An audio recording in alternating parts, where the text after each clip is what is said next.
Bill O'Reilly here, Wednesday, September 30th, 2020. You are listening to the O'Reilly Update. Here's what's happening today in America. Trump and Biden get heated in Cleveland. Vice President Pence attacks the New York Times over the president's taxes. Some top Democrats refusing to meet with the new Supreme Court nominee. More police injured in Portland, Oregon. Also ahead, my live analysis of last night's debate. No spin, but first. About 100 million people watched the debate in Ohio. Each candidate speaking for about 40 minutes. Instant polling from CNN says Biden won, CBS same thing. But viewers on CNN and CBS News are overwhelmingly supporting Joe Biden, so the surveys are not really fair, are they? The debate featured heated exchanges between Biden, Trump, and moderator Chris Wallace. The president demanding answers on Hunter Biden's $1 million escapades in Ukraine and China. Joe's initial opposition to the COVID travel ban from China and anti-police protests. The former vice president did not answer those questions, but President Trump did not answer the question about his income taxes. Finally, the press ran wild with the accusation that far-right groups are just as dangerous as far-left groups in this country. Vice President Pence defending Donald Trump after the New York Times published his personal tax information. Mr. Pence dismissed the report as the same old allegations from a liberal newspaper, but the tax situation may be hurting Donald Trump. Senators Warren, Schumer, Hirano, Blumenthal say they will not meet with the president's Supreme Court nominee. Schumer citing Judge Amy Coney Barrett's position on abortion and health care, calling the entire process an illegitimate sham. What really is a sham is that some of our most powerful senators will not even give Judge Barrett a fair hearing. Police in Portland, Oregon, deploying 50 additional officers in an armored vehicle to break up violent protests. At least 12 officers were hurt, including 2 seriously burned when a Molotov cocktail exploded. City has spent more than $8 million trying to control the violence and has failed dismally. In a moment, did anyone really win the debate last night? Right back with that. What does COVID-19 have to do with losing your home? Well, the FBI reports that since the virus struck, cybercrime up 75%. The legal title to all our homes is online. Home title theft is a cybercrime. Cybercriminals find the title to your home online, forge your signature on a quitclaim deed, and then refile as the new owner of your home. They can take out loans against your home, steal the cash, stick you with the payments. You will not know until you get a late payment notice or a foreclosure that you have been scammed. Home Title Lock protects your home's legal title.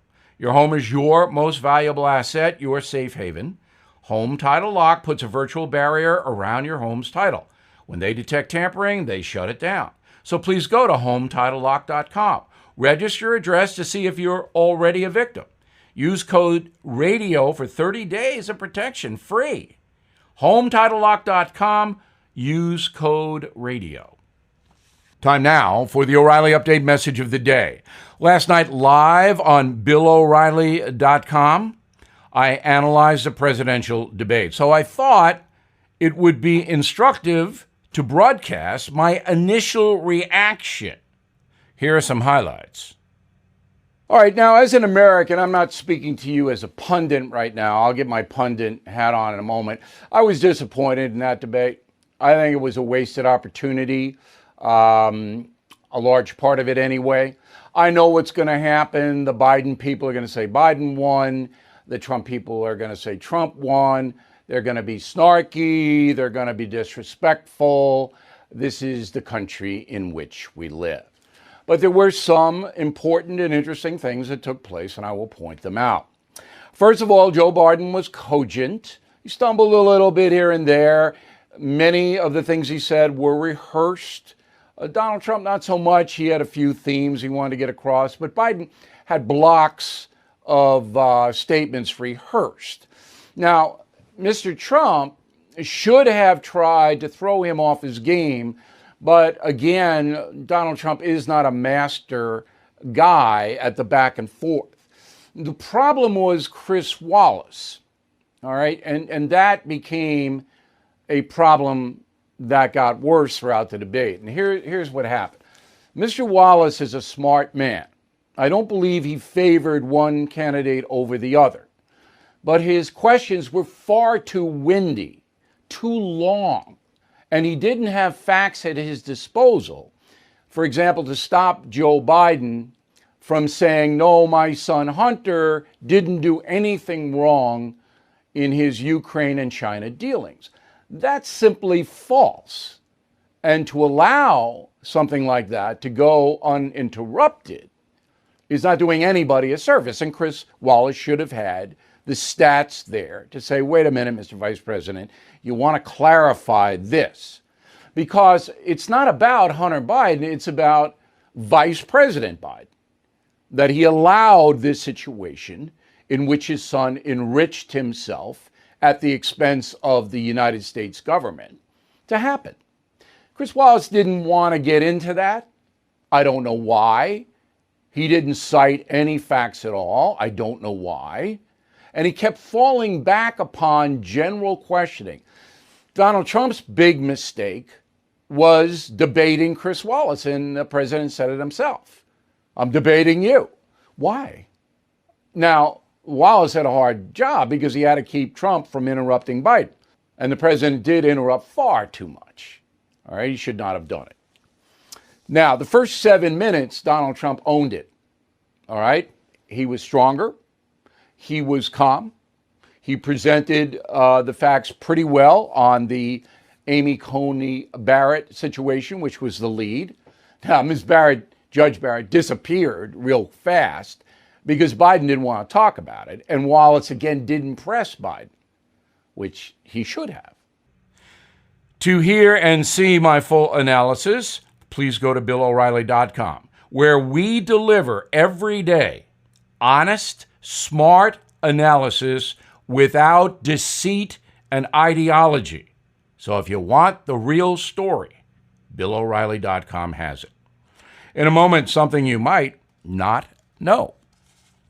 If you have been using your credit card lately to make ends meet, all of that debt can add up, especially with interest rates as high as 19%. Your best bet? Consolidate the debt into one low-interest credit card consolidation loan from my friends at Lightstream. Lightstream's fixed-rate credit card consolidation loans start at 5.95% APR with auto pay and excellent credit. Get a loan custom-made to meet your needs from $5,000 to $100,000 with absolutely no fees. The process is quick, easy, and you can get your money almost instantly. My listeners can save even more with an additional interest rate discount. The only way to get that discount is to go to lightstream.com/bill. That's lightstream.com/bill. Subject to credit approval. Rate includes 0.50 auto pay discount. Lowest rate requires excellent credit. Terms and conditions apply. Offers are subject to change. Visit lightstream.com/bill for more information. Now, the O'Reilly Update brings you something you might not know. Since the founding of the country, Congress has enacted roughly 30,000 different federal laws regulating everything from criminal conduct to the fat content in dairy products. The states, too, pass hundreds of statutes each year. While many seem antiquated in modern times, some are outright crazy, and they're still on the books. Here's a list of some very strange laws. First, Washington State, where it's an actual felony to kill Bigfoot. The bill was passed in 1969 and carries a 5-year prison sentence. The law was amended decades later to include any endangered species. Bigfoot was very happy about that. Commonwealth of Virginia forbids its residents from hunting on Sundays. a law that dates back to the Revolutionary War. Sportsmen are allowed to kill two species whenever they want: raccoons and rats. The rodent, not the media people. In Texas, you don't have to show up for your own wedding. The Lone Star State allows folks to marry by proxy. If couples can prove they're unable to attend the event, representatives can tie the knot on their behalf. Be careful when cleaning out the garage in Missouri. State law places tight restrictions on yard sales. Residents are allowed to sell their belongings just one time a year and for no longer than 3 days. The government even regulates the hours of operation. In Louisiana, it's technically illegal to wrestle bears, which is probably a good thing. Folks living in the bayou are banned from fighting wild animals at all. The last time someone was tried for the offense was back in the 1980s. Tussling with an alligator, however, is legal in Louisiana, as it should be. And here's something else you might not know. If you are living in Illinois, don't even think about dyeing baby chickens a different color. The state banned the practice during the Depression when Chicago farmers started coloring the small chicks pink and green to attract customers during Easter. Most of the animals died. Pardon the pun. Back after this. As you may know, more than 44 million Americans have lost their jobs. The Fed just warned the recession may get worse. So I recommend you consider gold and silver. And the only company I recommend is American Hartford Gold Group. I trust them. I've done business with them. I recommend them. They sell physical gold and silver delivered right to your door or inside your IRA. And they make it easy. So please call them right now. And make sure you tell them that Bill sent you. And they will give you, ready? $1,500 of free silver on your first order. Since I've been recommending American Hartford Gold Group, gold is up more than 30%. So don't wait.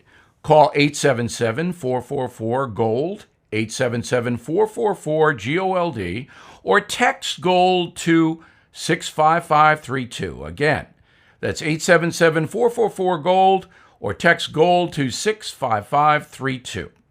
Thank you for listening to the O'Reilly Update. I am Bill O'Reilly. No spin, just facts, and always looking out for you.